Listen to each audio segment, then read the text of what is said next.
देख रहे हैं हमारा YouTube चैनल शब्द शब्द शैलेंद्र से।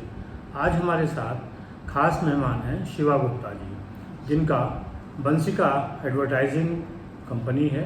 साथ ही साथ केक बेक नाम से वो अपनी बेकिंग का भी काम करती हैं। शौकिया है, लेकिन उसमें उनकी अपनी एक खासियत है। शिवा गुप्ता जी के साथ जो हुआ वो कुछ ये था कि पूरी तौर से घरेलू महिला थी। बाद में जो ये बंसिका एडवर्टाइजिंग है, आपके पति संभालते थे। उनके न रहने के बाद इन्होंने उस पूरे बिजनेस को संभालना शुरू किया और पूरी तौर से इसको समझा। आमतौर पे एडवर्टाइजिंग जो कंपनियां हैं उनमें महिलाओं की संख्या ओनर के रूप में बहुत कम है, ना के बराबर है। ज़्यादातर महिलाएं जो एडवर्टाइजिंग से जुड़ी हैं वो सेल्स और मार्केटिंग की फील्ड में होती हैं।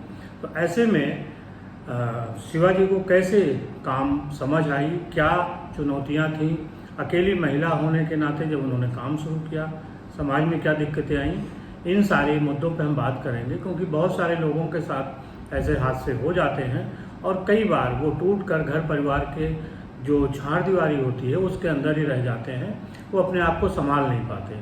तो शिवा जैसी जो कहानियाँ हैं जो प्रेरणादायक हैं, उनको सुन के आप समझ सकते हैं कि अगर ऐसे हादसे हो जाएं तो वहाँ भी लोग जो दो पहिए होते हैं किसी भी परिवार को चलाने में, पति और पत्नी, अगर उसमें कहीं कोई दिक्कत आ गई तो भी आगे जीवन को चलाना है। तो बहुत स्वागत शिवा जी आपका। नमस्कार, आपका बहुत धन्यवाद इस चैनल पर मुझे इनवाइट करने के लिए।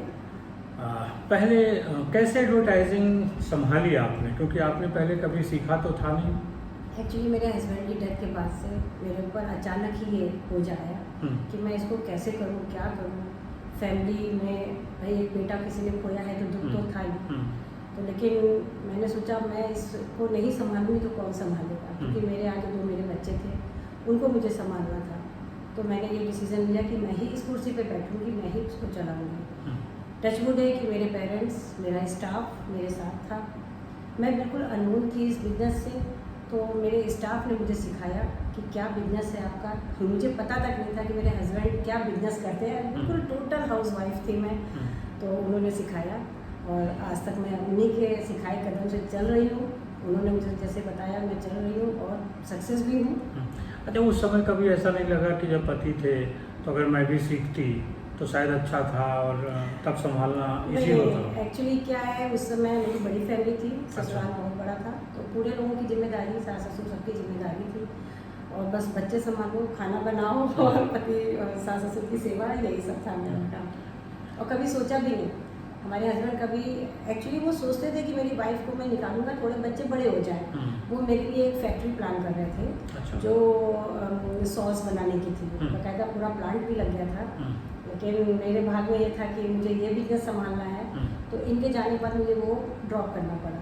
जब एडवर्टाइजिंग बिजनेस संभाला तो स्टाफ का क्या कोऑपरेशन रहा, कैसे उसने आपको सिखाया? नहीं, स्टाफ का बहुत अच्छा कोऑपरेशन रहा। उन्होंने कहा मिसेस गुप्ता अगर देखेंगी तो मैं साथ दूंगा, तो उन्होंने बहुत साथ दिया। उन्होंने एक एक चीज़ मुझे सिखाई कि कैसे कंप्यूटर पे कैसे क्या प्लानिंग करते हैं, क्लाइंट को कैसे प्लान करके देते हैं, ये सब कुछ चीज़ उन्होंने मुझे सिखाई। मैंने सिर्फ कंप्यूटर सीखा हुआ था पहले। मुझे ये नहीं मालूम था कि मतलब एडवर्टाइजिंग वर्ड में क्या क्या चीज़ें यूज़ होती हैं, तो वो उन्होंने मुझे सिखाया। और फिर जब आपको काम लेने के लिए कुछ कंपनियों के साथ संपर्क करने पड़े होंगे, वहाँ कैसे? वहाँ भी बहुत अच्छा टचवुड है कि उन्होंने शुरू में मेरे क्लाइंट्स इतने अच्छे थे कि 5-6 साल मुझे मतलब एहसास ही नहीं हुआ कि मेरे ऊपर कोई पहाड़ टूटा है दुख का, कोई एहसास नहीं हुआ। लेकिन जैसे जैसे कंप्यूटर बढ़ते गए, जैसे जैसे वेंडर बढ़ते चले गए, तो कंपटीशन इतना हाई हो गया कि उसमें थोड़ी सी दिक्कतें आई हैं। अब वो दिक्कतें हैं, वो सामना कर रहे हैं, लेकिन चल रहा है, अपना अच्छा काम चल रहा है। ऐसी महिलाओं के सामने क्या चुनौतियाँ समाज में आती हैं जब वो अकेले काम संभालती हैं? चुनौतियाँ तो खैर बहुत आती हैं, लेकिन उन चुनौतियों का भी सामना करना पड़ता है। अगर चुनौतियों से आप डर जाएंगे तो फिर बाहर का इंसान आपको जीने नहीं देगा। तो उन चुनौतियों को देखते हुए हम सबसे बड़ी बात एक कहना चाहेंगे कि आज के डेट में लड़कियों को बहुत शिक्षित होना चाहिए। इतना शिक्षित होना चाहिए कि कभी भी आदमियों के सामने झुके नहीं। अगर कोई डिमांड ऐसी होती है तो उसके लिए ना झुके। अपने बल पे खड़ी रहें, अपने अपने आप काम करने की उनकी हिम्मत हो कि हाँ मैं ये कर सकती हूँ, तुम साथ दो चाहे ना दो। मतलब कभी ऐसे हालात आए तो खुद अपने पैरों पे खड़े हो सकते, क्योंकि मैंने वो चीज़ सब सहा है। मैंने वो चीज़ सहा है कि मैं इतनी परफेक्ट नहीं थी बिजनेस के लिए, लेकिन मुझे परफेक्ट मेरे अपने स्टाफ के लोगों ने मुझे बनाया है। तो मुझे खुद लगता है कि हर लड़की को इतना शिक्षित कर देना, मैं मेरी बेटी है, मैं उसको खुद कहती हूँ तुम ऐसी बनो कि भगवान ना करे कभी कोई ऐसी चीज़ हो तो किसी के सामने तुम्हें परेशानी झेलनी पड़े। तो इस वजह से क्लाइंट तो खैर बहुत कोऑपरेटिव है, बहुत मेरे को सपोर्ट करते हैं।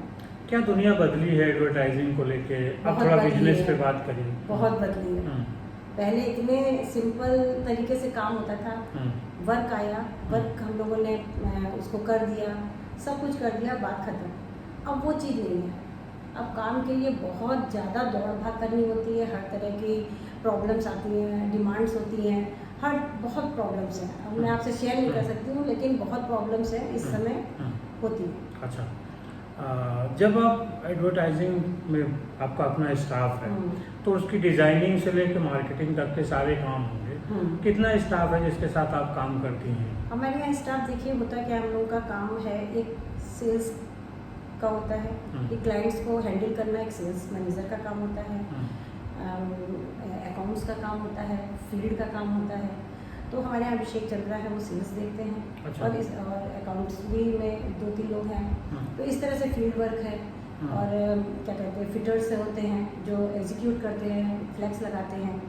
तो ये सब स्टाफ है। आउटडोर मार्केटिंग का हमारा। अच्छा, इसके साथ साथ आपके शौक बेकिंग को लेके है?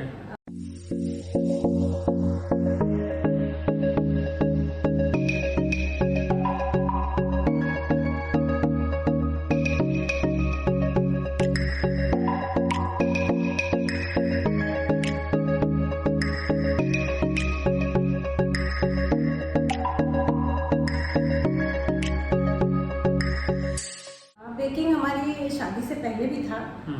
शादी से पहले तो आपको एक किस्सा सुनाऊं।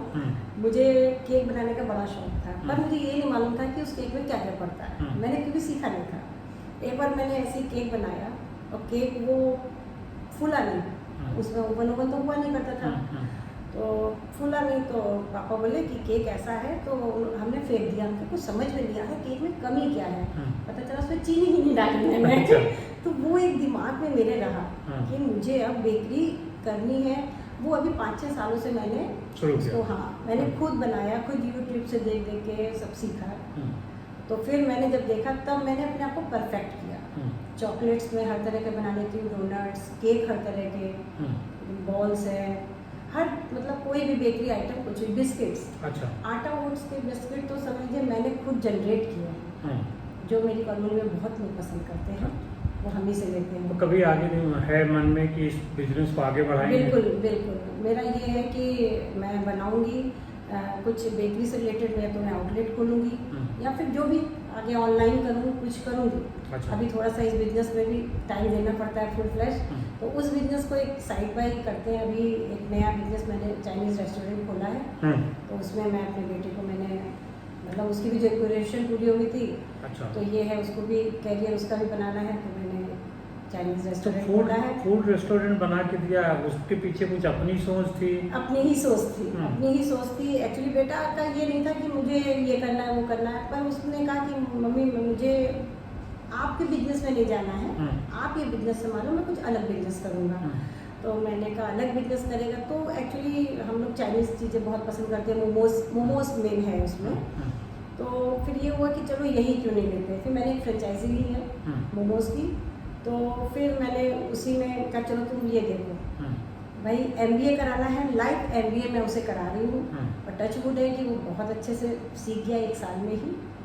वही है कि आगे बढ़े। उसके साथ साथ अभी देखिएगा आगे चल के मैं बहुत सोच रही हूँ कि उसके अलावा भी और फ्रेंचाइजी लूँ या अपना कुछ प्रोडक्ट ऐसा निकालूँ। वो शिवाय फूड्स के नाम से, यूनिट ऑफ शिवाय फूड्स। अच्छा, आप समाज सेवा भी करती हैं बहुत सारे सामाजिक संगठनों को, कुछ बताइए वो कैसे करती हैं और क्या क्या? एक्चुअली मैं कुछ संस्थाओं से जुड़ी हुई हूँ, जैसे उम्मीद संस्था है, और लखनऊ व्यापार मंडल है, जानकीपुरम महिला संगठन है, और इधर अनाथालय काफ़ी सारे हैं। तो मैं वहाँ हमेशा तो नहीं जा पाती हूँ, जब टाइम मिलता है साल में 2 या 3 बार मैं जाके कुछ ना कुछ डोनेट करना या अपना समय देना। जैसे जाड़े हुए तो चाय का स्टॉल लग गया तो मैं चली गई, मतलब कुछ इस तरह से मैं करती रहती हूँ। और कुछ हॉबीज़ आपकी? हॉबीज़ में तो मेरी है हॉबीज़ तो बहुत पेंटिंग है। करती हैं? पेंटिंग भी है हॉबीज़। पेंटिंग भी करते हैं, लेकिन अब थोड़ा सा पेंटिंग थोड़ा सा कम हो गया है। बेकिंग पे ध्यान? बेकिंग पे ज़्यादा ध्यान है और अपने इस एडवर्टाइजिंग के बिजनेस पे और रेस्टोरेंट पे। यूट्यूब चैनल भी आप चलाते हैं? हाँ, यूट्यूब चैनल है मेरा केक बेक के नाम से, हम्म। शिवा गुप्ता केक बेक के नाम से है, उस पर चलाती हूँ। क्या अनुभव है उसका यूट्यूब पे? कैसे लोग पसंद कर रहे हैं? क्या क्या वीडियोस पसंद करते हैं? वीडियोस ज़्यादातर हमारे केक डिज़ाइंस की पसंद की जाती हैं और भी बहुत चीज़ें जो मैं बनाती हूँ वो डालती रहती हूँ, चाहे जन्माष्टमी से रिलेटेड हो, दीपावली से रिलेटेड हो, होली से रिलेटेड हो, जो भी कुछ हो वो मैं डालती रहती हूँ। तो इसके लिए वक्त कैसे निकालती हैं? एडवर्टाइजिंग निकाल लेती हूँ। ऑफिस ये बंशिका ऑफिस मतलब 6:30-7 बजे मैं क्लोज करके जाती हूँ। उसके बाद मैं बेकरी का अपना स्टार्ट कर देती हूँ और बस वीडियो बनाने लगती हूँ। शौक है, मैं खाली नहीं बैठ सकती। तो कुछ शायद रात ना होती मैं सोती ना।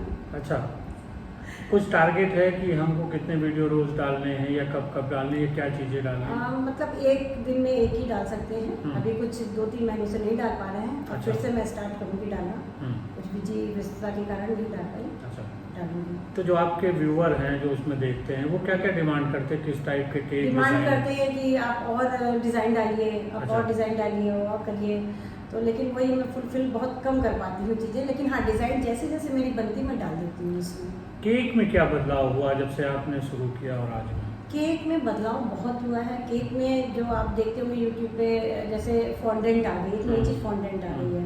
पहले तो प्लेन होता था बस क्रीम, हम लोग के टाइम तो सूजी के हलवे का केक बन जाया करता था। उसके बाद केक आया जो मैदा से बनता है, उसके बाद क्रीम आई उसके ऊपर, क्रीम के साथ साथ अब फॉन्डेंट यूज़ हो रहा है। उसमें काफ़ी सारी चीज़ें लिक्विड्स उसमें जेल में आ गया है। वैरायटीज़ तो थीम बेस्ड हो गए, थीम बेस्ड हो गए हैं। हर आदमी को अपने थीम के हिसाब से चाहिए। फोटो आजकल फोटो के उसमें बहुत चल गया है, तो केक अब केक नहीं रह गया, वो स्टाइल हो गया है। स्टाइल हो गया है। लोग जो भी अगर ऑर्डर देते हैं ना तो मुझे ये चीज़ चाहिए, मुझे ये फोटो चाहिए, ये चाहिए, तो वो स्टाइल हो गया, एक दिखाने का प्रोडक्ट हो गया है। दोस्तों, ये शिवाजी के साथ हमारी बातचीत थी। उन्होंने बताया कि जो केक की दुनिया भी बदल गई है, जैसे विज्ञापन की दुनिया बदली है, और शिवाजी दोनों में अपना समय निकालती हैं। रेस्टोरेंट भी आपका है, चाइनीज रेस्टोरेंट है, बेटा संभालता है, लेकिन वो कहीं ना कहीं उसके पीछे प्रेरणा आप है जी। तो देखिए, उन्होंने अपने संघर्ष से एक मुकाम हासिल किया और किसी भी दबाव में नहीं आई, किसी तरीके का कोई समझौता नहीं किया। ये एक बड़ी बात होती है। कभी भी जीवन में ऐसे हालात आएँ तो उनसे घबराने का नहीं, उनसे मुकाबला करने का। बहुत शुक्रिया। और सभी साथियों, आपका भी बहुत बहुत शुक्रिया कि आपने हमें समय निकाल के इतनी देर देखा।